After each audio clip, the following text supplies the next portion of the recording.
නමස්කාරය කියන පන්සිල් ගන්නට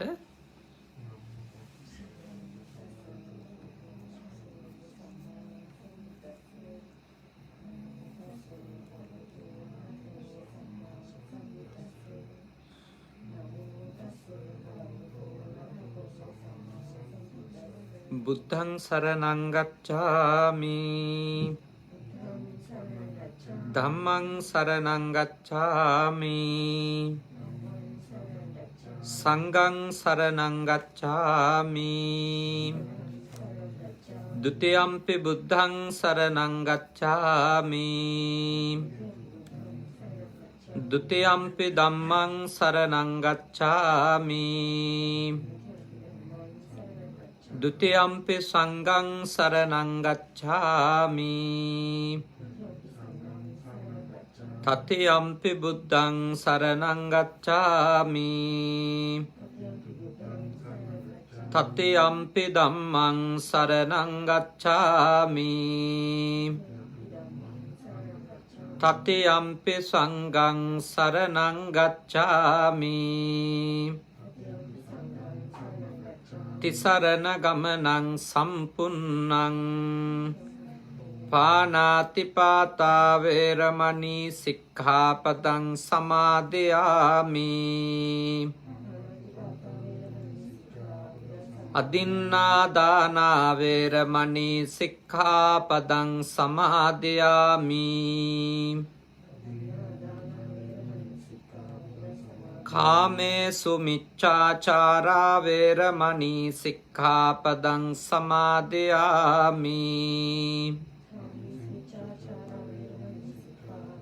මුසාවාදා වේරමණී සික්ඛාපදං සමාදියාමි සුරාමේරය මජ්ජපමා දට්ඨානා වේරමණී සික්ඛාපදං සමාදියාමි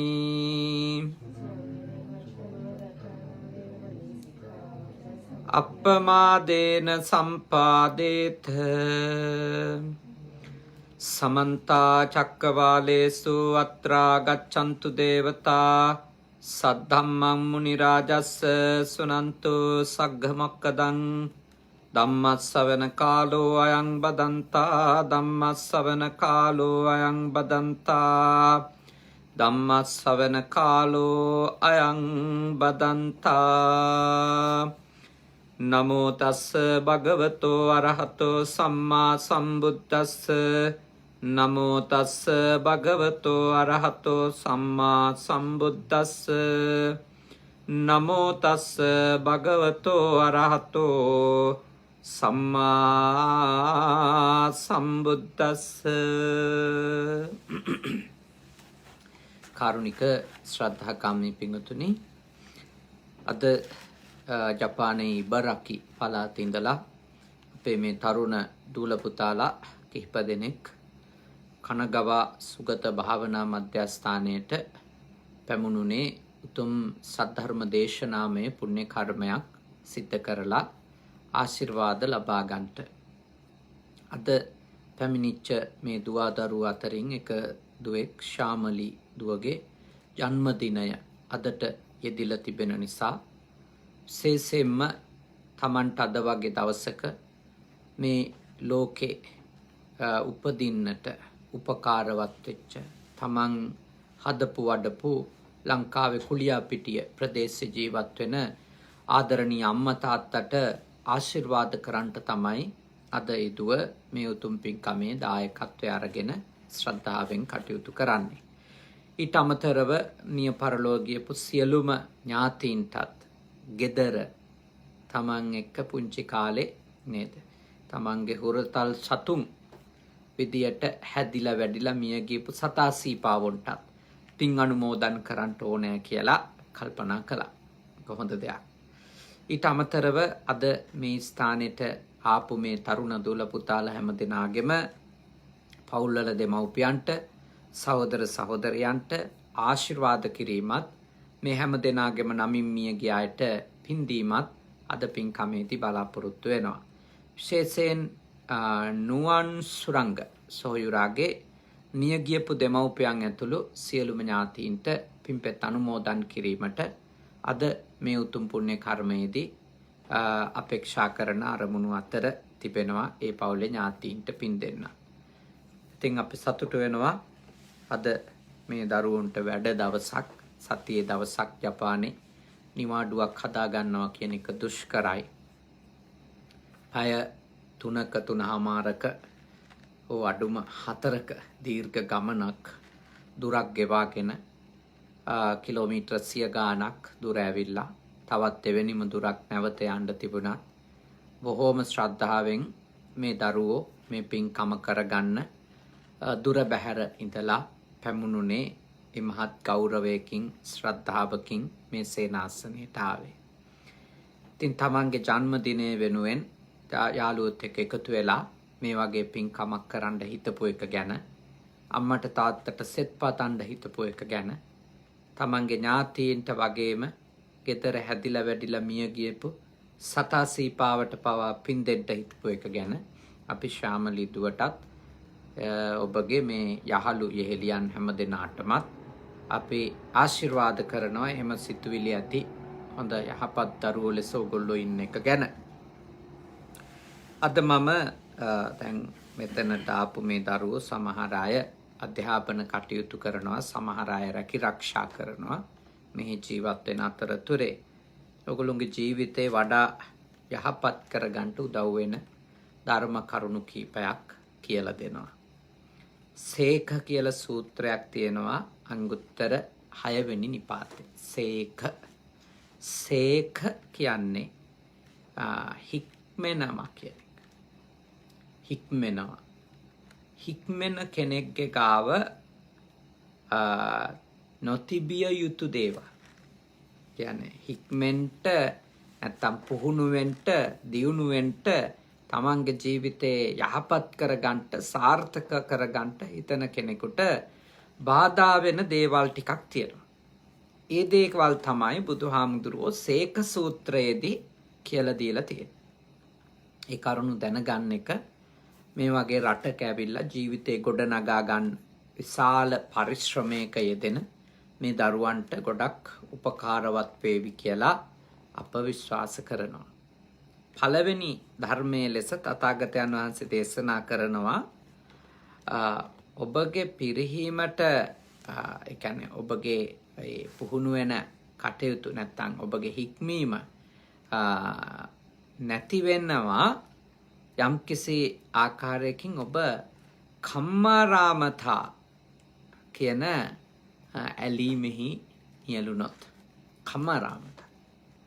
කම්මාරාමතා කියලා කියන්නේ තමන්ගේ අරමුණට අදාළ කාර්යයන් ඇර වෙනත් කාර්යයන්හි ඇලෙන්න බැඳෙන්න පටන් ගත්තොත් කියන එක.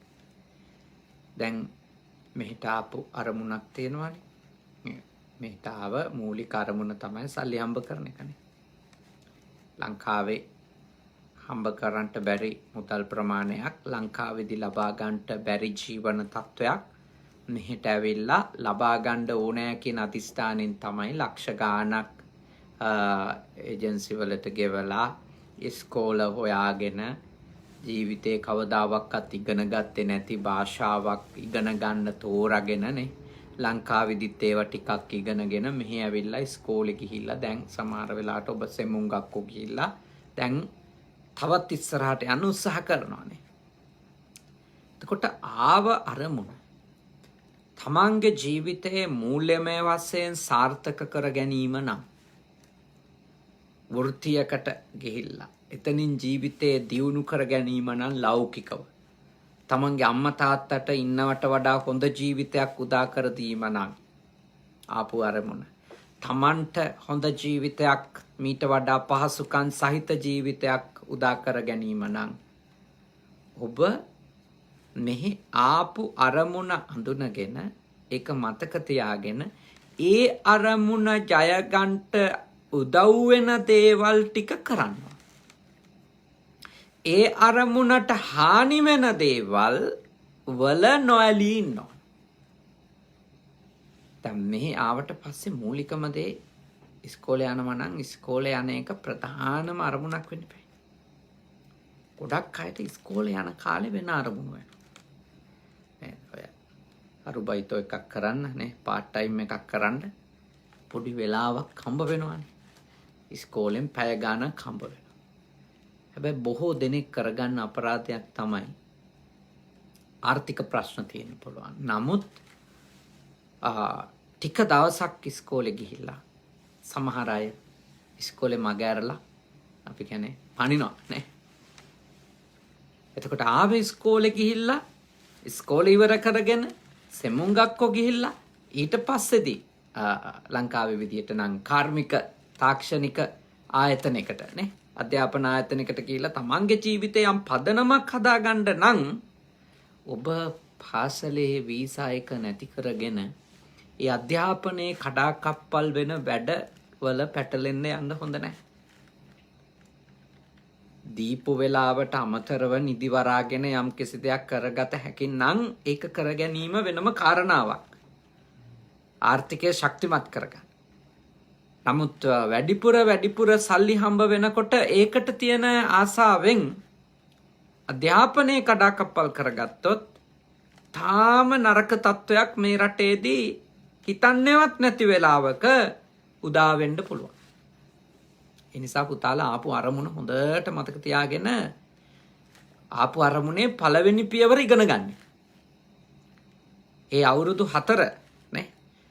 ඒ අවුරුදු 4 ඉවසගෙන ගියොත්, දරාගෙන ගියොත් අනිවාර්යෙන්ම මේ රට තුල ඔබගේ අරමුණු සපුරා ගන්නට අවශ්‍ය කරන පසුබිම සැකසේ. මේ ඉතින් සුයි පැදෙනවා වගේ දේවල් හම්බ වෙන්නේ නැහැ. හැම එකටම උත්සාහ කරන්න ඕන නේ. වීරය කරන්න ඕන. දැන් ලංකාවේ යාළුවෝ එහෙම හිතනවා ඇති දැන් ඔයගොල්ලොන්ගේ ජීවිතේ ඔක්කොම ප්‍රශ්න විසඳිලා ඇති කියලා නේ කතා කරා. ඒගොල්ලෝ තහනවා ඇති ජපන් එන හැටි. හැබැයි ඔබ දන්නවා මේ රටට ආවා කියලා හැම විසඳෙන්නේ නැහැ. මේ රටට ආවනම් ආපු අරමුණේ දීර්ඝ කාලයක් වීරය කරන්න ඕන. ඊට අදාළ කටයුතු කරන්න ඕන.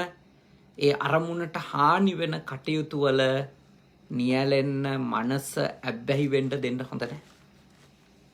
ඒක බොහොම පරිස්සමින් බොහොම වගකීමෙන් කරගන්න ඕන දෙයක්. නිවන් දකින්න හිතනවා. දැන් ඔය ලෞකික ජීවිතේ නේ නිවන් දකින්න හිතන කෙනෙකු නම් එයා ගිහි වේවා පැවිදි වේවා නිවන අරමුණු කරගෙන නම් තමන්ගේ කටයුතු කරන්නේ. එයා ඉතින් දවසේ සත්පුරුෂ ඇසුර පවත්ත ගන්න වෙනවානේ. සද්ධර්මයේ ශ්‍රවණය කරන්න ඕන. ශ්‍රද්ධා සීල ශ්‍රුතචාග පඤ්ඤා ආදී ගුණ ධර්ම දියුණු කර ගන්න ඕන. ධර්මානුධර්ම ප්‍රතිපත්ති පූර්ණේ නියැලෙන්න ඕන. ඒ කටයුතු වලට තමයි ප්‍රමුඛතාවය දෙන්න ඕන. ඒ කටයුතු වලට ප්‍රමුඛතාවය දෙන්නේ නැතුව මුළු දවස පුරාම නිවන අරමුණු කරගත්තු කෙනෙක් කරන්නේ සල්ලි හම්බ කරන වැඩේ නා. එතකොට අන්න යා කම්මාරාමතා වුණා වෙනවනේ. වෙනත් කටයුතු වල ඇලුනා වෙනවා. එතකොට අර මූලික අරමුණ ජය ගන්නට ඒ පැවිද්දටවත් ඒ ගිහියටවත් අවස්ථාවක් හම්බ වෙන්නේ නැහැ. ඒ නිසා හැම තිස්සෙම අපි බලන්න ඕනි දේ තමයි මම මේ කරගෙන යන දේවල් මගේ අරමුණ සම්පූර්ණ කරගන්නට උදව් වෙන දේවල්ද බලලා අරමුණට හානි කර දේවල් නම් ඒ දේවල් වලින් අයින් වීම සාර්ථකත්වයට ප්‍රධාන මඟක්. ගොඩාක් අය අසාර්ථක වෙලා තියෙන්නේ තමන්ගේ අරමුණට අදාළ දේවල් කරන්න නැතුව වෙන ඒවා කරනවා. O level කරන කාලේ A level කරන කාලේ ඊට අදාළ වැඩ ටික කරා නම් ගොඩක් අය ඇත්තටම O level A level හොඳට පාස් වෙනවා. ගොඩාක් අය ඒ අරමුණේ නොගිහිල්ලා යාළුවෝ එක්ක යනවා විවිධ දේවල් වලනේ. ඉතලා අන්තිමට විභාගේ අසමර්ථ වුණාට පස්සේ ඒගොල්ලෝ පසුතැවෙනවා. පරාදේ පාඩම් කරේ නැහැ. පාඩම් කරා නම් මීට වැඩිය හොඳ ප්‍රතිඵලයක් ගන්න තිබුණා. අදිවසෙන් විඳවනවා. එහෙනම් තමන්ගේ අරමුණට අදාළ දේ කරන්න කියන එක තමයි බුදුරජාණන් වහන්සේ කම්මාරාමතා නැත්නම් අරමුණට අදාළ නැති වැඩවල ඇලෙන්න එපා කියලා දේශනා කළා තියෙනවා. පළවෙනි එක ඒක. දෙවෙනි එක. භස්සාරාමතා. භස්සාරාමතා කියන්නේ කතාවෙහි ලොල්ලුවෙක් නොවිය යුතුයි. දැන් අපේ මිනිස්සු ෆෝන් වල ඉන්න විදිය දැක්කම යපන්නු පුදුම වෙනවා. නේ? පුදුම වෙනවා. ඒ කියන්නේ මේ කුඩ වෙලා ෆෝන් වල රැඳෙනවනේ. දැන් ඉස්කෝලේ මමත් ඉස්කෝලේට යන නිසා සෙන්සෙලා පුදුම වෙනවා අපි ගෙවල් වලට පන්සලට දිනපතා කතා කරනවා කිව්වා. පුදුම වෙනවා. අරේ කියන පුදුමෙන් කියන්නේ එච්චර කතා කරනවද කියලා. ඇත්තටම කිව්වොත් අපේ ගොඩක් වෙලාව නාස්ති වෙමින් තියෙනවා දුරකථන වල එල්ලී ඉඳීම නිසා. ගොඩක් වෙලා. ඊළඟට කවුරු හරි මුණ ගැහුණාට පස්සේ ඒ අයත් එක්ක කියව ඉඳ යෑම නිසා මොන තරම්නම් වැඩ පාඩු වෙනවද? ලංකාවේ සමහර අය ගෙදරකට ආවට පස්සේනේ උදේ ආවන් තවල්ටත් කාලා හවස තේත් බීලා ඒත් කියෝලා ඒ යන්නේ නැහනේ. ඒ යන්නේ ඒත් කියෝනවා. කාලෙකින් ආවේ කියා කියෝනවා. ඉතින් ඒ කාලය තුල මොන තරම් ඒ ගෙදර මේ සාර්ථකත්වයට හානි වෙනවද? ඒ තමන් ගියපු තැන මිනිස්සුන්ගේනේ. වැඩ කීයක් ඒ මිනිස්සුන්ගේ පාඩු වෙනවද? පළවෙනිම දේ. ඊළඟට තමන් එහෙම හැසිරීම නිසා තමන්ගේ වැඩ කොච්චර පාඩු වෙනවද? පැය ගණන් ඒ විදියට යම් කිසි කෙනෙක් පුරුදු වුණොත්, අබ්බැහි වුණොත් එක එක්කෙනා එක්ක කතා කර ඉන්න ඊට පස්සේ යාට ඒක නැතුව බැරුව යනවා. කොයි තැන වැඩ කරන්න ගියත් කොයි කටයුත්තේ නියැලෙන්න ගියත් එයාට අත්‍යවශ්‍ය දෙයක් වෙනවා එයාගේ මනසට ඇඩික්ට් වෙලානේ කියවන එක. ඊළඟට කියවන්න කෙනෙක් නැති වුණොත් උමුතු වෙලා යනවා. ඒක හරි හානියක්. මේ කියන්නේ කතා කරන්න එපා කියලා නෙමෙයි. අවශ්‍ය දේවල් අපි කතා කරන්න ඕනේ. ඒත් අනවශ්‍ය තරම් වෙලාවල් අපි දුරකථන වලට වෙන් කරන්නට ගත්තොතින් නැත්තම් එක්ක කමු වලට වෙන් කරන්නට ගත්තොතින් ඇත්තටම මේ වගේ රටක නම් ජීවත් වෙන්න හම්බෙන්නේ නැහනේ. ආයතන වලින් පන්නලා දාවිනේ. එහෙම ඉන්න බෑනේ ෆෝන් වල එල්ලිලා. ඔක ලංකාවේ ඉන්න සමහර වෙලාවට යාළු හිත මිත්‍රාදීන්ට ඒගොල්ලන්ට තේරෙන්නේ නැහැ හිතෙන්නේ මේ ජපානේ ගිහිල්ලා ලොකුකම ඉහට ගහලා කියලා. විනාඩියෙන් දෙකෙන් ෆෝන් එක තියන්න ගත්තොත් එහෙම වැඩ කිව්වොත් එහෙම හිතන්නේ දැන් මේ හරි ගිහිල්ලා මග අරිනවා. මග අරිනවා නෙමෙයි මේකේ ෆෝන් වල එල්ලිලා ඉන්න බෑ. එහෙම එල්ලිලා හිටියොත් වෙන්නේ ඊළඟ වැඩේ පහු වෙනවා. ඊළඟට ඒක නිසා ඊළඟ වැඩේ පහු වෙනවා. රාජකාරියක් කරනවා නම් හෝ පාඩම් කරනවා නම් ඉගෙන ගන්නවා නම් හෝ විශේෂයෙන්ම මතක තියාගන්න ඕනේ භස්සාරාමතානේ ඕනවට වඩා කතා කර ඉන්න ලොල් වෙච්ච කෙනෙක් වෙන්න නම් එපා. එහෙම වුණොත් ඒ වැඩ එකක්වත් කරන්න හම්බෙන්නේ නැහැ. ඒවයි අන්තිම අසාර්ථක වෙනවා. බුදුරජාණන් වහන්සේ ඒක දේශනා කළා. ඔබට අරමුණක් තියෙනවා නම් ඔබේ අරමුණ විනාශ වෙලා යයි. ඔබ සීමාවක් නැතුව කියවන කෙනෙක් වුණොත් ඒත් අවශ්‍ය දේ කතා කරන්න. අවශ්‍ය දේ කතා කරන්න. දැන් සමහර ප්‍රශ්නනේ හමු වෙලා විසඳන්න ඕනේව ෆෝන් වලින් විසඳන්න බෑ. SMS වලින් විසඳන්න බෑ. හමු වෙලා කතා කරන්න. මොකද SMS ගහන්න පටන් ගත්තට පස්සේ අපි යවන එක නෙමෙයි අනිත් මනුස්සයට තේරෙන්නේ. එයා ඒක වරදවා තේරුම් අරන් තව එකක් එවන. ඉතින් ඒක විස්තර කරන තව එකක් යනවා. ඉතින් පැදුරු ගණන් කොට ඉන්න ඕනේ නේ.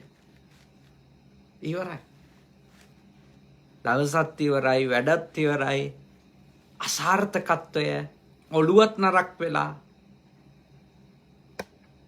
ඒ නිසා හොඳට ඔබ මේව අවබෝධ කරගන්න ඕන ජීවිතය සාර්ථක වෙන්න. නිවන් මඟ අවබෝධ කරගන්න, උතුම් නිවන අවබෝධ කරගන්න වීරිය කරන කෙනෙකුත් බස්සාරාමතාවෙන් හෙවත් නිතර කියව ඉන්න තියෙන ලෝලත්වයෙන් නිදහස් වෙන්න ඕනේ. ඒ ලෝලත්වයෙන් මිදෙන්න ඕන. හේතුව සීමාවක් නැතුව එවැනි අරමුණක ඉන්න පැවිද්දෙක්, භික්ෂුවක්, භික්ෂුණියක්, මෙහෙණක් එහෙම ඇලිලා ගැලිලා ඉන්න ගියොත් කතාවෙහි ඒ ස්වාමීන් වහන්සේගේ, මෙහෙණින් වහන්සේගේ පැවිදි ජීවිතයට අදාළ අරමුණු වල නියැලෙන්න වෙලාවක් නැති වෙනවා. බුදුහාඳුරු දේශනා කරලා තියෙන්නේ අවශ්‍ය වෙලාවට ධර්මයේ ශ්‍රවණය කරන්නනේ. අවශ්‍ය තැන්වලදී ධර්මයේ සාකච්ඡා කරන්න. කාලේන ධම්ම ශ්‍රවණං, කාලේන ධම්ම සාකච්ඡා. ධම්මීවා කතා අරියෝවා තුන්හි භාවෝ. අවශ්‍ය වෙලාවට අර්ථාන්විත ධර්මානුකූල තම අරමුණ දියුණු කරගන්න උදව් වෙන, අනිකාට උපකාරයක් වෙන අත්‍යවශ්‍ය දේවල් කතා කරන කෙනෙක් වෙන්න. අනිත් වෙලාවට අරියෝවා තුන්හි භාවෝ, ආර්යන ශබ්දතාවේ උතුම් නිහඬ කමින් ඉන්න. උතුම් නිහඬ කමින් ඉන්න කියන්නේ කට පියාගෙන උඩ බලන් ඉන්නවා කියන එක නෙමෙයි. සතිමත්වනේ.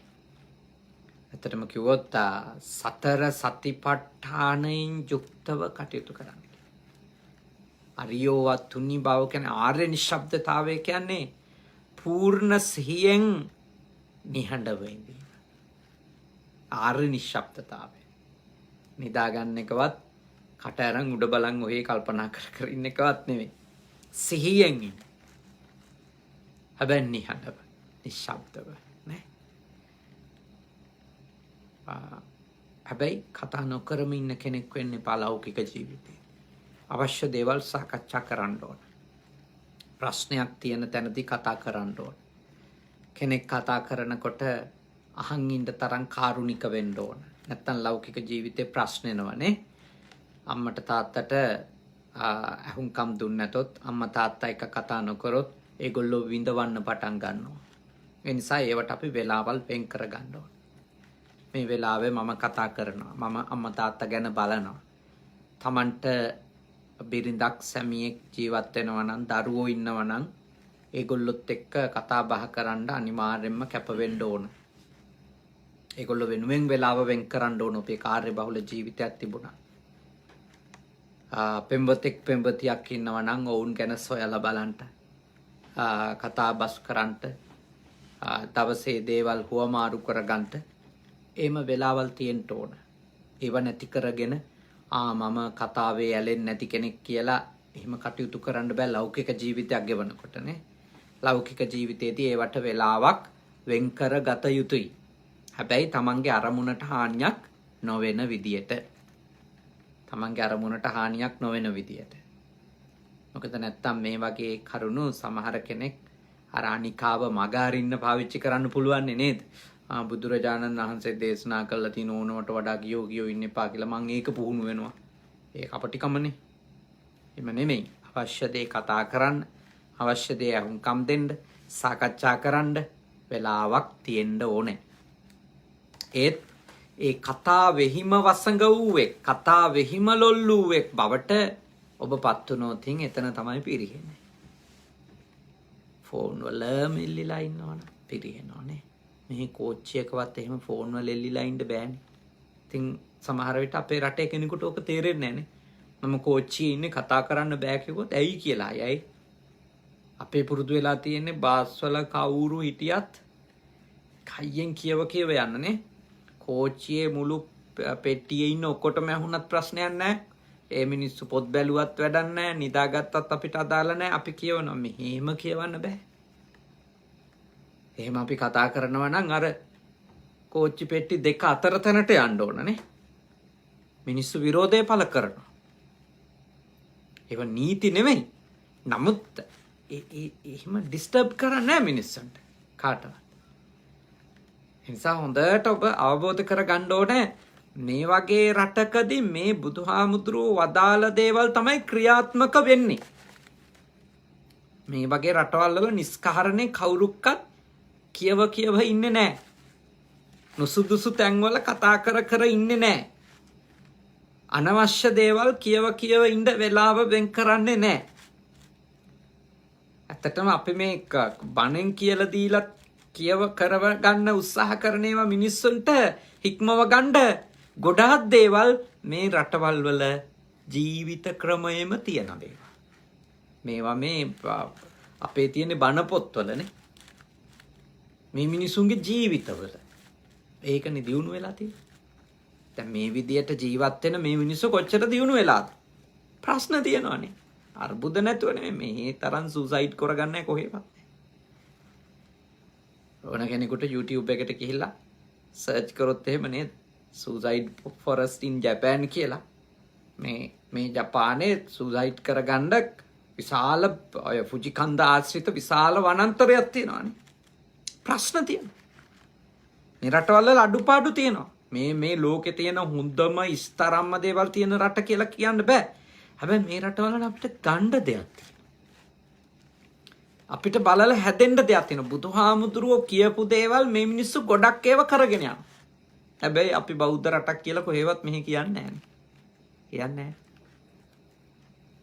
රාජ්‍ය වෙනම තියෙනවා, ආගම් වෙනම තියෙනවා, ඒවයි කොටස් ශාඛා ප්‍රශාඛා වෙනම තියෙනවානේ. පන්සල් තියෙනවා, තෙර තියෙනවා, ජින්ජා තියෙනවානේ. පන්සලුයි දේවාලයි වෙන වෙනමයි එකටයි වෙනම පවත්තන. කවුරුත් 31 වෙනිදා පන්සල් වලට දේවාල වලටයි යනවානේ. 26 වෙනිදාට පන්සල් වලත් ක්‍රිස්මස්, රටේ හැමතැනම ක්‍රිස්මස්, මුස්ලිම් පල්ලි වලත් ක්‍රිස්මස්, හැමතැනම ක්‍රිස්මස්.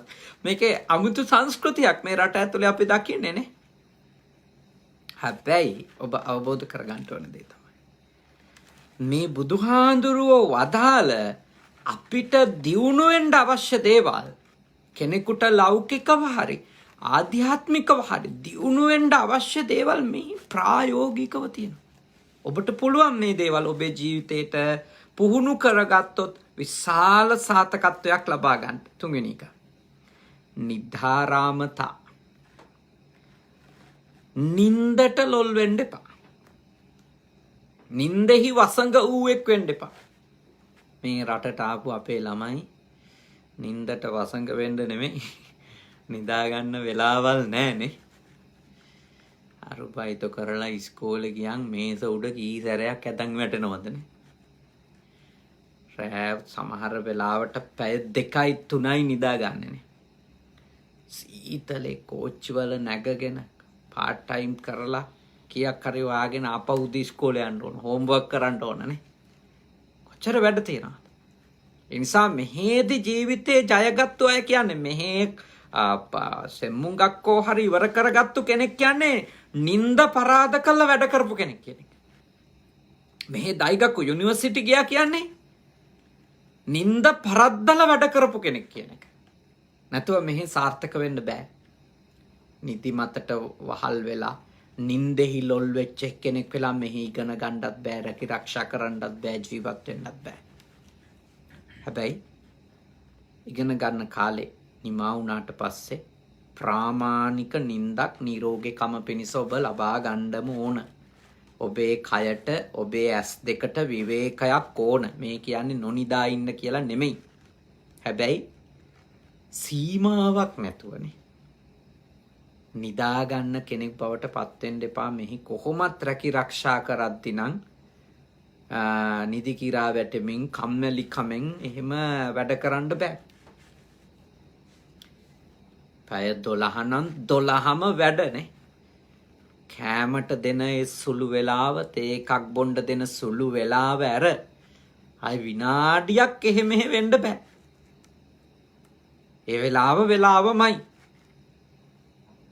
ඒ නිසා හොන්දට මේ රටවල් වල මේව ප්‍රායෝගිකව කරනවා. ඔබටත් සාර්ථක වෙන්න ඕන නම් නිදිමත පරදා වැඩ කරන්න.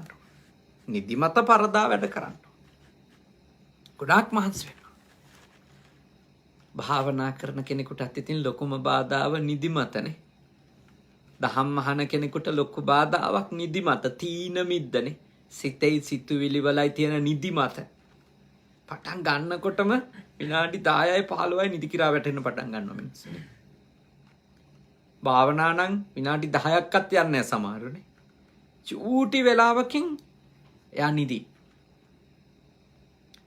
එහෙම සාර්ථක වෙන්න බෑ. දැන් බලන්න බුදුරජාණන් වහන්සේ ඔය භාවනා කරන කොට දීපු උපදෙස් අතර ප්‍රධානයිනේ. මේ අලුයම් කාලේනේ 3:00 උදේ 6:00 කාලේනේ භාවනාවේ නියැලෙන්න උපදෙස් දීලා තියෙන්නේ.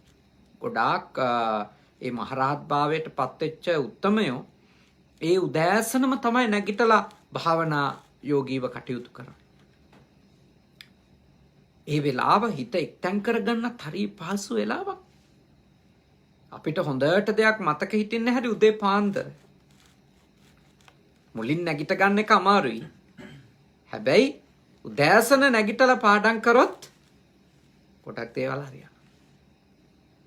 තවමත් නේ මමත් ඉගෙන ගන්න නිසා මම පොඩි කාලෙත් උදේ 4ට නැගිටලා පාඩම් කරේ පිරිවෙනේ ඉගෙන ගනිද්දි. දැනුත් ඉතින් අලුතින් මේ භාෂාව ඉගෙන ගන්න නිසා කොච්චර සීතල වුණත් පාන්දර අඩුම 4:00 වෙනකොට නැගිටලා පාඩම් කරනවා. නැතුව අධ්‍යාපනයේ සාර්ථක වෙන්න බෑ. ආධ්‍යාත්මික ජීවිතේ සාර්ථක වෙන්න බෑ. මෙහෙනම් ගිහි ඇත්තන්ට නම් රැකී ආරක්ෂාවල සාර්ථක වෙන්න බෑ නිදිමතත් එක්ක. නිදිමත පරද්දන කෙනෙක් වෙන්න ඕන. නිද්ධාරාමතා නින්දෙහි වහල්ලුනේ නැති කෙනෙක් වෙන්න ඕන. නිදිමතට ලොල්ලුනේ නැති කෙනෙක් වෙන්න ඕන. එතකොට උතුම් නිවන අවබෝධ කරගන්නට ඒ නිදිමත පරදා කටයුතු කරන අයට අවශ්‍ය කරන පරිසරය උදා වෙනවා. මේ කියන්නේ තීන මිද්ද දුරු කරගන්න කියලානේ. මැලිකම දුරු කරගන්න කියලා.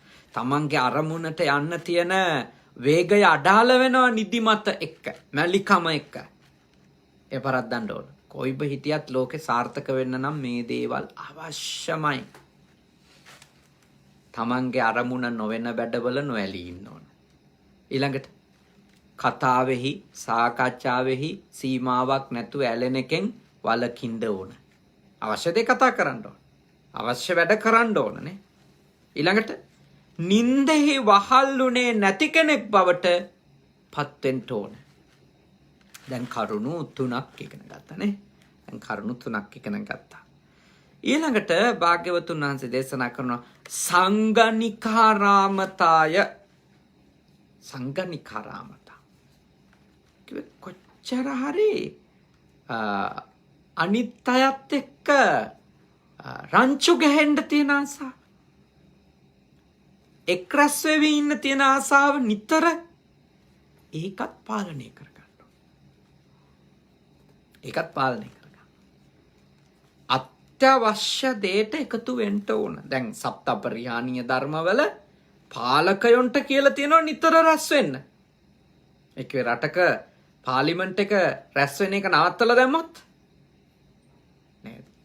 ඒ රට මොන තරම් ඒකාධිපති රටක් වෙයිදනේ. අනෙක් අදහස් වලට ඉඩක් නැති, අනිත් අය දන්නේ නැතුව Tamanට ඕන දේවල් කරන රටක් වෙයි. ඒ නිසා බුදුහාඳුරු දේශනා කළා පාලකයෝ නම් නිතර රැස් වෙන්න ඕන. මොකද ඒගොල්ලන්ට තියෙනවා සාකච්ඡා කරන්න දේවල්. මොකද ඒගොල්ලෝගේ රාජකාරිය ඒක නේ. ඒගොල්ලෝගේ රස්සාව ඒක. ඒගොල්ලෝ රැස් වෙලා තීන්දුව ගන්න ඕන, නීති හදන්න ඕන, ප්‍රතිපත්ති හදන්න ඕන. ගොඩක් වැඩ තියෙනවා. හැබැයි සාමාන්‍ය මිනිස්සු එහෙම නිතර රැස් වෙවි ඉන්න ගියොත් මොකද වෙන්නේ? ජීවිතය අවුල් වෙන්න පටන් ගන්නවා. දැන් මලගෙවල් වල තියෙන නේද? ඒ රැස් වෙන්න වෙච්ච හින්දම කොච්චර කාලේ මිනිස්සුන්ගේ නාස්ති වෙලා යනවද? අපේ මලගයක් වුණොත් සතියක් විතර මිනිස්සු ඉන්නවා ඒ ගෙදරට වෙලා. ගොඩාක් අය. ඒ සතියේම ගෙදර මිනිස්සුන්ගේ වැඩත් ඉවරයි. නේද? ගෙදර මිනිස්සුන්ගේ වැඩත් ඉවරයි. එන මිනිස්සුන්ගේ කටයුතුත් ඉවරයි. ඒක කවුරුක්කත් ඒක තමන්ට සිද්ධ වෙන නේ තමන්ට සිද්ධ වෙන අයහපතක් ලෙස සලකන්නේ නැහැ. එහෙම එන්නම ඕනි කියලා තමයි හිතන්නේ නේ. ගිහින් ඉන්න ඕන රෑ දෙගොඩ හරිය වෙනකන් ඉන්න ඕන. ඊළඟට ඊට පහුවෙනිදට ඒ රැස්වීම් වල ප්‍රතිඵල තමයි ඊට පහුවෙනිදට රස්සාවට යන්න බෑ. පාසලට පන්තියට යන්න බෑ. ඇයි? නිදි වරලා මහන්සි වෙලා සම්පූර්ණයෙන්ම දවස් ඉවරයි. ඊළඟට අනවශ්‍ය තරම් රැස් වෙන්න ගත්ත මෙතෙන්ට එකතු වෙන දේවල් නේ. ගංජා එකතු වෙනවා, හරක්කු එකතු වෙනවා, සූදුව එකතු වෙනවා නේ. ඊළඟට එක එක්කෙනා ගැන ගොසිප් කියවන්නනේ. අනුන්ගේ ඕපදූප කියවන්න ඔය මලගෙවල් වල වෙන මොනවද කරන්නේ? සූදුව තියෙනවා, සුරාව තියෙනවා, ගංජා මත්ද්‍රව්‍ය ටික තියෙනවා. ඊට අමතරව ගමේම ඉන්න උපාසකම්මලගේ චරිත සාතික ලියන්න පටන් ගන්නවා නේ. පිරිමින්ගේ, හාමුදුරුවන්ගේ, දේශපාලකයාගේ ඔක්කොගේම චරිත කතා ටික කියෝ රැය ගෙවන එක තමයි කරන්නේ. දැන් මොකක්ද ඒකේ ප්‍රොඩක්ටිවිටි එක? දැන් එහෙම කතා කර රැයවල් කොච්චර අපේ රටේ පහන් වෙලා තියෙදනේ. රට වෙනස් වුණාද? අපේ සමාජයේ යහපත් තත්ත්වයට ආවද? කී තැනක මිනිස්සු එක එක්කෙනා ගැන විවේචනය කර පැය ගණන් රැස් වෙලා ඉන්නවද? ඵලදායි කිසිම වෙනසක් අපේ සමාජයේ උනේ නැහැ.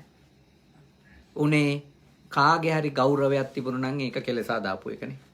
කාට හරි උසුළු විසුළු කළා, සමච්චල් කළා, නිନ୍ଦා පහස කරලා පොඩි මහා කරුම රහක් වින්ද එකනේ.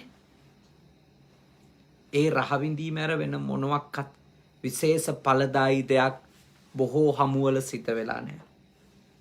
දැන් මේවයි හමුවක් වෙනවන නේද? යෝයකු කරනවා නේ. මුලින් ඒකට වෙලාවල් යොදා ගන්නවා හමුවකට. ඊළඟට හමුවේ මොනවද කරන්නේ කියලා නේද? ඒකේ තියෙනවා අපි පළවෙනියෙන් කතා කරන්නේ මොනවද? දෙවනියට අපේ අවධානය මොනවද යොමු කරන්නේ? පන්තියට ගුරුතුමාවත් එයා මුලින්ම බෝඩ් එකේ එක කෙලවරක යොතේ එකනේ. අද දවසේ වැඩ පිළිවෙල. අද අපි පන්තියේ කතා කරන්නේ මොනවද? සටහන් කරනවානේ. අන්තිමට ඒ පැය කීපේ ඉවර වෙනකොට අර මුළු ඔක්කොම සැලැස්මම එකින් එකට ටික් දානවා. මේක ඉවරයි, මේක ඉවරයි, මේක කරන්නේ. සමහර වෙලාවට අපේ හමුවල යන්න ඔන්න මෙන්න තියලා තමයි අදාළ මාතෘකාව කතා කරන්නේ. ඉතින් සමහර වෙලාවට ඒ හමු එකක්වත් ඵලදායීව නිම වෙන්නේ නැහැ. ගොඩක් ඒවා. ඒකෙන් සිද්ධ වෙන්නේ තමන්ගේ කාලය, තමන්ගේ ජීවිතය අපතේ යෑමක්, අපරාධයකට ලක් කර ගැනීමක් විතරක් නෙමෙයි. අනෙකාටත් ඒ හානිය අපි කළා වෙනවා. ඒ නිසායි මා ඔබට බුදුදහමට අනුව යෝජනා කරන්නේ නොසුදුසු, අදාළ නැති, විධිමත් බවක් නැති කිසිම හමුවකට සහභාගී වෙන්න ඕනේ අපි.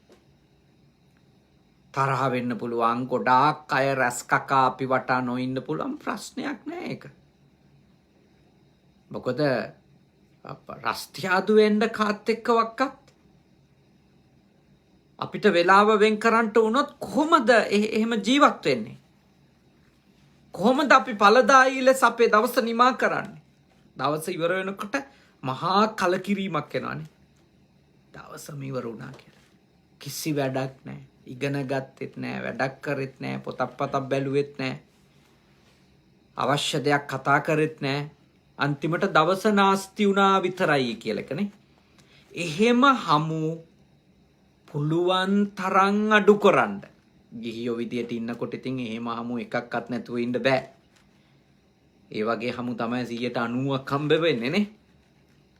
ඵලදායි මොකක් හරි අර්ථාන්විත හමුවීම්, සාකච්ඡා, රැස්වීම් ඒව තියෙන කොට අඩුවෙන් ගෘහස්ත ජීවිත ගෙවද්දි ඒ උනත් පුළුවන් තරම් ඔබට සාර්ථක වෙන්න ඕන නම් ඒවා ඉතින් උපායශීලීව මගාරින්න ඉගෙන ගන්න ඕනනේ. දැන් සමහරව ඒක බලන් ඉඳලා කියයි හරි කට්ටයි එයා එයාගේ වැඩේ විතරයි කරගන්නේ. එහෙම කිව්වට ප්‍රශ්නයක් නෑ. මොකද හේතුව ඔබ සාර්ථක වුණොත් ඔබට ඕන කෙනෙකුට අවශ්‍ය වෙලාවක උදව් කරන්න පුළුවන්. ඔබ කියව ඉඳීමෙන් ඔබට පළක් වෙන්නෙත් නෑ. අනෙකාට උදව්වක් කරන්න පුළුවන් පසුබිමක් ජීවිතේ ඇති වෙන්නෙත් නෑනේ. එනිසා බුද්ධිමත් වෙන්න. බුදුහාඳුරෝ කියපුවා අහන්න. බුදුහාමුදුරුවෝ කියපුවා ඇහුවොත් වරදින්න විදියක් නැහැ. මේ හැමදේම බුදුහාමුදුරුවෝ අපිට කියලා තියෙනවා. බෞද්ධයන්ට වෙන මුකුත් ඕනේ නැහැ. බුදුහාඳුරෝ කියපු ටික කරනවා නම් ඇති. හරියන්නේ. දැන් බලන්න මේ කරුණෝනේ. මේවා මේ රටවල් වල ලෝකේ බොහෝ රටවල් වල පොසිටිව් තින්කින් වලනේ මහා ප්‍රොඩක්ටිවිටි එක දියුණු කරගන්න කරන දේශනවල මූලික කොන්සෙප්ට් නේ. මූලික සංකල්ප මේවා. මේ වගේ කරුණු ටිකක් කියලා දෙන්න කොච්චර සල්ලි අය කරනවද? කොච්චර සල්ලි අය කරනවද? මේ ජීවිතය කළමනාකරණය කරගන්න ආයතන කළමනාකරණය කරගන්න කියන දේශනවල පවත්වන කතාවල මේ මූලික සංකල්ප මේවා. හැබැයි මේ හැම දෙම බෞද්ධයාට බුදුරජාණන් වහන්සේගෙන් ලැබිලා තියෙන බෞද්ධයාට කියන්නේ ලෝකෙටනේ. බුදුහාමුදුරුවෝ බණ කිව්වේ මේ බෞද්ධයින්ට නෙවෙයිනේ. ලෝකවාසීන්ට. නමුත් මේ අපි දැන් බෞද්ධයෝනේ මේ වහන් ඉන්නේ. බෞද්ධ නොවන කෙනෙකුට උනත් ඔබ මනුෂ්‍යයෙකු ලෙස ජීවත් වෙනවා නම් බුදුහාමුදුරුවෝ කියපු මේ දේවල් පිළිපැද්දොත් ඔබ කොයි ආගමේ වුණත් කොයි සමාජයට කොයි ජාතිකත්වයට අයිති වුණත් ඔබට ඉතාම ඉහළ ප්‍රතිඵල ලබා ගන්නට පුළුවන්. මුළු ජීවිතේම ඵලදායීතාවයනේ. ඵලදායීතාවය ඉහළට ගෙන යන්න පුළුවන්. මේ තථාගතයන් වහන්සේගේ ඉගැන්වීම අපේ පුහුණු කරගන්නට ගත්තොත්.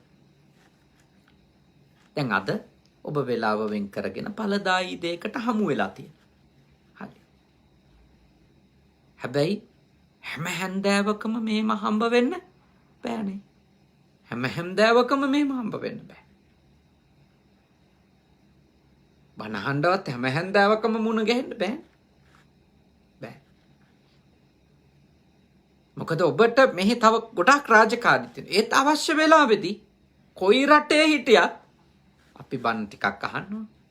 ධර්ම සාකච්ඡාවකට සම්බන්ධ වෙන්න ඕන. පිනක් දහමක් කරගන්න ඕන. ලෞකික ජීවිතේ විතරක් නෙමෙයි අපිට තියෙන්නේ මේ භවයේ. අපේ ආධ්‍යාත්මික කටයුතු වලටත් අපේ එකතු වෙන්න ඕනේ, ක්‍රැස් වෙන්න ඕන.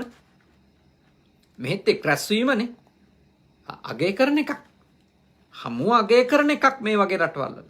හැබැයි දර්ශනයක් ඇතුව, දැක්මක් ඇතුවනේ, වැඩපිළිවෙලක් ඇතුව කෙරෙන සාකච්ඡා හමුවීම් තමයි මෙහි අගය කරන්නේ. දියුණු වෙන මිනිස්සු අනර්ථවත් හමුවීම් වලින්, නිෂ්ඵල හමුවීම් වලින් පුළුවන් තරම් අයින් වෙනවා. මම ඔබට යෝජනා කරනවා පුළුවන් තරම් මේ දේවල් වලින් බැහැර වෙලා ඉන්න උත්සාහ කරන්න. දියුණු වෙන්න පුළුවන්. සාර්ථක වෙන්න පුළුවන්. හරි. ඊළඟ කාරණේ. ඉන්ද්‍රියෙහි අගුත්වද්වාරතා. ඒ කිව්වේ දැන් අපේ ඇහැ තියෙනවා, කන තියෙනවානේ, දිව, නාසය, ශරීරය, මේවටනේ ඉන්ද්‍රියන් කියන්නේ. මේ ඉන්ද්‍රියන් නොවැසූ එක්කෙනෙක් වුණොත් එයා පිරිහෙන්න තියෙන ඉඩකඩ වැඩි. මේ ඉන්ද්‍රියන් Tamanට අරමුණක් තියෙනම් වහපු එක්කෙනෙක් වෙන්න ඕන. වහපු කියන්නේ ඇස් දෙක අන්ධ කරගත්තු කියන එක නෙමෙයි. ඉන්ද්‍රියන් වහනවා කියන්නේ මොකක්ද? ඉන්ද්‍රියන් වහනවා කියන එකේ අදහස තමයි ඇහැ තිබුණට, රූප පෙනුනට, දකින රූපෙත් එක්ක සංකල්ප ලෝක හදාගෙන ඒවයි උමතු උණු කෙනෙක් වෙන්න යන්නේ නැති එක. ඇහෙන සද්දෙත් එක්ක මත් වෙලා, මුසපත් වෙලා, ඒවයි මුසපත් වෙලා, උමතු වෙලා, ඒවා මත්තෙම දවස ඇහෙන හඬත් එක්ක ගමන් කරවන කෙනෙක් වෙන්නේ නැති එක. මේ විදියට ශබ්ද එක්ක, රස එක්ක, ස්පර්ශ එක්ක අපිට මේ ඉන්ද්‍රියන්ට අරමුණු හම්බ වෙනවා. ඒත් අපිට තියෙන්න ඕන මේවට විනයක්. ඒකයි මේ කියන්නේ. ඔබ මොනවා හරි දෙයක් රූපවාහිනිය හරි නේ YouTube එකේ හරි Facebook එකේ හරි බලන්න. හැබැයි ඒකට තියෙන්න ඕන විනයක්. කොච්චර වෙලාද? මොනවද බලන්නේ නේ? ඇයි බලන්නේ? විනයක් තියෙනවා. ගොඩාක් අයට පාඩමක් කරගන්න බැරි වටේටම ෆෝන් හරන් පටන් ගන්න පොඩ්ඩක් ඔබනෝ ආයෙත් Facebook එකේ උඩට පහළට රවුමක් ගහලෙනවා ආයෙ චුට්ටක් ඔන්න පොත බලනවා මේ ලෝකේ දෙයක් ඔලුවට යන්නේ. ඒ කියන්නේ වැරදිච්ච තැන් අපිට පැටලිලා තියෙන්නේ බුදුරජාණන් වහන්සේ මේ දේශනා කරපු විදිහට අපේ දෙයක් ගන්න ඕනි නම් වහන්න ඕනි ටික වහන්න ඕන මුලින්. දකින රූප එක්ක ඇහෙන රස එක්ක අත්විඳින්න ලැබෙන රස එක්ක සුවඳ එක්ක ස්පර්ශ එක්ක අපි වෙලාව වෙන් කරන්න ගත්තොත් වෙලාව ගත කරන්න ගත්තොත් මතක තියාගන්න අපි දන්නේම නැතුව අපේ කාලය අපිට අහිමි වෙලා යනවා. අපි පිරිහෙන තත්ත්වයටපත් වෙනවා. අපිට දියුණු වෙන්න බැරි වෙනවා. ඉන්ද්‍රිය සංවරයනේ. මේකේ තව විදියකට කිව්වොත් මේ කියන්නේ ඉන්ද්‍රිය සංවරය. ඉන්ද්‍රියේසු ගුප්තද්වාරෝ හෝති. වහන ලද ඉඳුරන් ඇති කෙනෙක්. ඉඳුරන් සංවර කරගත්තු කෙනෙක්. මේ නිදහස තියෙනවා. ඔයගොල්ලන්ට ගොඩාක් දේවල් වලටනේ පංච ඉන්ද්‍රියන්ම පිනවන්න ඕන නම් මෙහි නිදහස තියෙනවා. මේ කවුරුත් අහන්නේ නැහැ නේ ඔයයි මෙතන ඉන්නේ කියලා. ඔයයි මේක ඇතුලේ ඉන්නේ. මොකක්ද ඔයාගේ හේතුව? අහන්නේ නැහනේ. හැබැයි මෙහි ඔබට විනයක් හදාගත්තොත් මේ වගේ සියලු දේවල් වලට නිදහස තියෙන තැනකත් නාස්ති නොවි ඉන්න පුළුවන්. නොපිරිහි ඉන්න පුළුවන් නේ. විනාශ නොවි ඉන්න පුළුවන්. හැබැයි ඔබට විනයක් හදාගත්තේ නැතොත් අන්න එතෙන්දී ඔබේ පිරිහීම ඔබ විසින්ම උදා කරගන්න. ඔබේ පිරිහීම ඔබ විසින්ම උදා කරගන්න. එයයි ඉන්ද්‍රිය සංවර නොකර හම්බ වෙන අරමුණු වල වසඟ වෙලා වහල් වෙලා පැය ගණන් ඔබ නාස්ති කරගන්න හින්දා. බුද්ධිමත් වෙන්න. තමන්ගේ ඉඳුරන් එක්ක කොයි සීමාවෙද වැඩ කරන්නේ? කොයි සීමාවෙද ඉන්ද්‍රියන් පිනවන්නේ? කොයි සීමාව දක්වාද ඉන්ද්‍රියන් පිනවන්නේ නැත්තේ? මොන අරමුණු එක්කද වැඩ කරන්නේ? මොන අරමුණු එක්කද වැඩ කරන්නේ නැත්තේ? තමන්ට තියෙන්න ඕනේ අදහසක්. තමන්ට ඒ ගැන නිගමනයක් ගණන් හැදීමක් තියෙන්න ඕන. මේ ඔක්කොම කියලා දෙන්නේ ඉලක්කයක් තියේ නම් විතරයි ඈ. ඉලක්කයක් නැති අයට මේකක්වත් වැඩගත් නැහැ. මේ ඔක්කොම කරදර කතා. තේරුණා? ඉලක්කයක් අරමුණක් නැති මිනිස්සුන්ට මේ වගේ එකක් අහන් ඉන්නකොට හිතෙන ඔළුව කනවා කියලා. නේ? අපිට ඕන විදිහට ඉන්න දෙන්නේ නැතුව ආමතුරුව විකාර කියවනවා කියලා නේ. ඒ කියන්නේ අරමුණක් නැති මිනිස්සෙකුට මේ ඔක්කොම කරදර. මේවා මේ අහන් ඉන්න නෙමෙයි දුවන්න හිතෙන උපදෙස්. මොකද මේ තමන්ගේ ඇත්තටම කිව්වොත් මේ කියන්නේ ඇඩික්ට් වෙච්ච දේවල් වලින් අයින් වෙන්න කියලානේ. අනවශ්‍ය දේවල් වලට ඇඩික්ට් වෙන්න එපා කියලා මේ කියන්නේ අබ්බැහි වලින් ගැලවෙන්න මේ කියලා තියෙන්නේ. ඊළඟ කාරණේ භාග්‍යවතුන් වහන්සේ දේශනා කරනවා භෝජනයෙහි අමත්තඤ්ඤුතා අන්තිම කාරණේනේ. ඒකවේ පමන දැන කැම කන කෙනෙක්. පමන දැන කැම කන කෙනෙක්. බලන්න ඒකත් දියුණුවට සම්බන්ධ. පමන දැන කැම කන්නේ නැති වුණොත් ඒකට කියනවා භෝජනේ අමත්තඤ්ඤෝ කියලා. පමන දැන කැම කන කෙනෙක් වුණොත් භෝජනේ මත්තඤ්ඤෝ කියලා. මාත්‍රාව. ඇයි? භෝජනයයි ජීවිතයයි ලොකු සම්බන්ධයක් තියෙනවා. ප්‍රමාණය දන්නේ නැතුව කෑවොත් එහෙමනේ. දැන් උදාහරණයක් ගන්නකො මෙහෙම. ඔයගොල්ලන්ට දැන් කිලෝමීටර අඩුම 200ක් විතර ට්‍රැවල් කරන්න තියෙනවා. කොල්ලෝ ලොකු ආහාරයක් ලොකු මීල් එකක් ගත්තොත් රැට පමණට වඩා කෑවොත් හොඳම දේ තමයි යන්නේ නැතුව පාකින් ඒරියා එකකට වෙලා නිදා ගන්න එක. නැත්තම් මේ අධිවේගී මාර්ගයක අනුතරකට ලක් වෙන්න තියෙන ඊටකඩ වැඩිනේ නිදිමතේ. නිදිමතේන අධික ආහාර ගැනීම කියන්නේ. අධික ආහාර ගැනීම කියන්නේ නිදිමතට හේතුවක්. ඊළඟට අධික ආහාර ගැනීම කියන්නේ මාත්‍රාව නොදැන ආහාර ගැනීම කියන්නේ බොහෝ ලෙඩවලට හේතුවක් නේ. බොහෝ ලෙඩවලට හේතුවක්. එහෙනම් හැමතිස්සෙම තමන්ගේ කායික සෞඛ්‍ය ගැන පරිස්සම් වෙන්න. මත කිසිම අරමුණක් ජය ගන්න බෑ අවශ්‍ය ප්‍රමාණයට කෑවේ නැතත් අනවශ්‍ය තරම් කෑවත් නේ. දෙකම මාත්‍රාව ඉක්මීමක් නේ. අවශ්‍ය ප්‍රමාණයට කෑවේ නැතත් මාත්‍රාව ඉක්මවා යෑමක්. අනවශ්‍ය තරම් කෑම ගත්තත් මාත්‍රාව ඉක්මවා යෑමක්. බේත් වගේනේ. බේත් බොනකොටනේ අපිට මාත්‍රාවක් කියන්නේ. අපෙත් එකයි උදේට. අපිට ලෙඩ ඉක්මනට සනීප කරගන්න ඕනේ කියලා අපි දෙකක් බොනවා. තව ලෙඩක් හැදෙනවා. ඒයි අපිට අපි කියමුකෝ sugar control කරන්න නේ. diabetic වලට. අපිට පෙත්තක් බොන්න කියන උදේට. අපි පෙත්ති දෙකක් බෙවුවා. ඊළඟට සීනි අඩු වෙලා ගිහිල්ලා සමහර විට කොම තත්ත්වයට උනත්පත් වෙන්න පුළුවන්. මුළු ජීවිතේම ඉවර වෙන්න පුළුවන් ඉතින්. මත්ඤ්‍යතා. මාත්‍රාව හරියටම අඳුනගන්න. මාත්‍රාව. සීමාව හරියටම ලකුණු කරගන්න. කෑම කන එකේ පානයන් නේද? හැම දෙයකදීම ආහාර පාන දෙකේදීම මාත්‍රාව දැනගන්න ඕන. පමණ දැනගන්න ඕන. පමණ දන්නේ නැතුව කන්න බොන්න ගියාම පිරියනවා.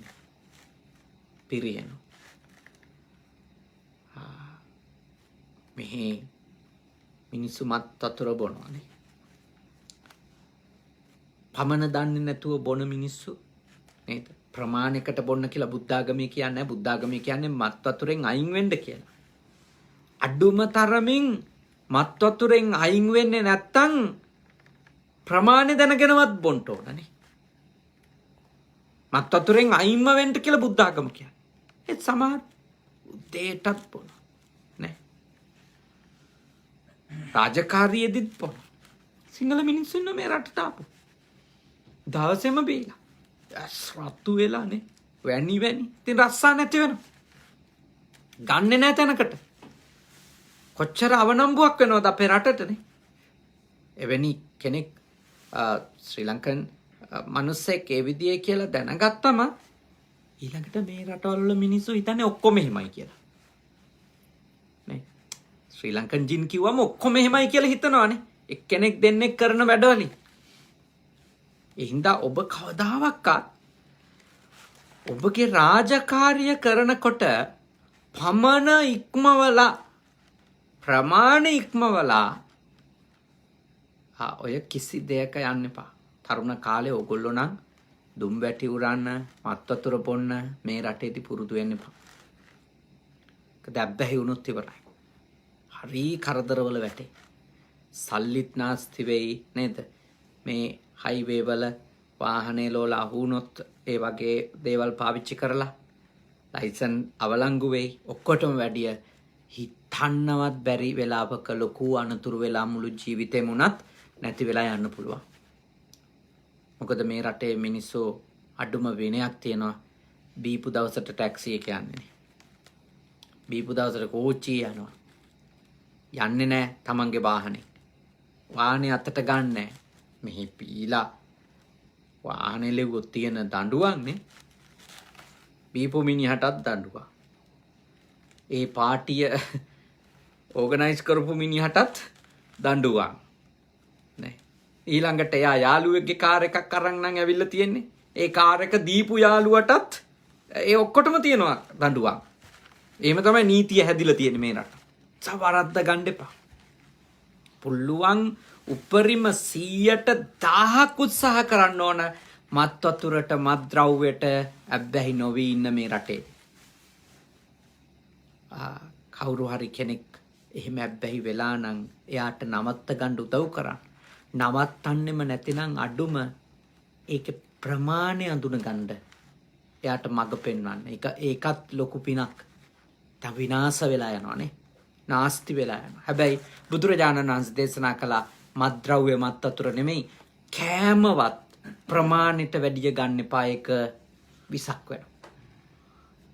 විසක් වෙනවා. බේතක් හරි වහක් බවට පත් වෙනවා ප්‍රමාණ ඉක්මවුවා. ඒක ඊටාම යහපත්. ඒ නිසා ඔන්න ඔය කරුණු 6 නේ. ඔය කරුණු 6 ඔබ ඔබේ ජීවිතයේ සාර්ථක කරගන්න. ඒක ආධ්‍යාත්මික අරමුණක් වේවා, ලෞකික අරමුණක් වේවා. දැන් මෙහෙනම් ඔබ ඇවිල්ලා තියන්නේ ලෞකික අරමුණකටනේ. ඒ අරමුණ සපුරා ගන්න ඔබට අතිශයින් වැදගත් මේ කරුණු 6. මේ කරුණු 6 හොඳට මෙනෙහි කරන්න. නිතර අහන්න. තමන්ගේ හිත කඩන් වැටෙනකොට අරමුණෙන් අනිත් පැත්තට යනවා පේනකොට මේ දේශනාව බුද්ධ පුතුන් YouTube නාලිකාවට හෙට උදේට එකතු වෙනවා. බුද්ධ පුතුන් YouTube නාලිකාවට ගියාම ඔළුව විසිරීලා යන වෙලාවල් වල නැවත අහන්න. අහමින් තමන්ගේ ඉලක්කයට තමන්ගේ හිත එක්තැන් කරන්න. මොනවද මගේ තියෙන දුර්වලකම්? මොනවද මගේ තියෙන අඩුපාඩු? හොඳට බලන්න. ඉතින් අද හෝරාවක පමණ කාලයක් මේ ධර්ම දේශනාව අපි සේක සූත්‍රය අසුරු කරගෙන අංගුත්තර 6 වෙනි නිපාතේ දේවතා වග්ගයේ තියෙන සේක සූත්‍රය අසුරු කරගෙන මේ සිද්ධ කළේ ශාමලී දුවගේ ජන්මදිනය. ඒ වෙනුවෙන් තමයි මේ උතුම් පින්කම මූලිකව සිද්ධ කළේ.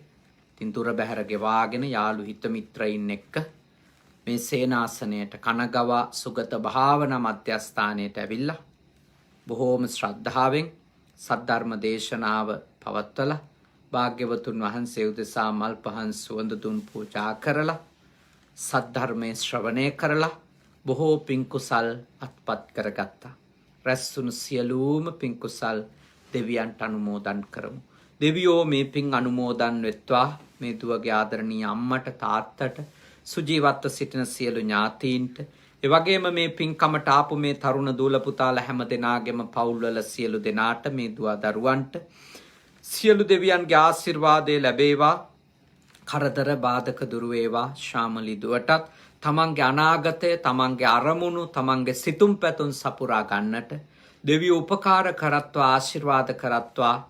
ආදරණීය ඔබ හැම දෙනාගේම මව්දෙමව්පියන්ට වගේම මේ දේශනාවට සජීවීව හුම්කම් දුන්නු බුද්ධ පුතුන් ශ්‍රාවක පිරිසගේ ආදරණීය මව්දෙමව්පියන්ටත් ඔබ හැම දෙනාටම ලංකාවාසීන්ට, ලෝකවාසීන්ට සියලු දෙනාට නිදුක් බව, නිරෝගී බව, සුවපත් බව නේ සුවපත් බව උදා කර ගන්නට සියලුම ආකාරයේ ආශිර්වාදය සැලසේවා.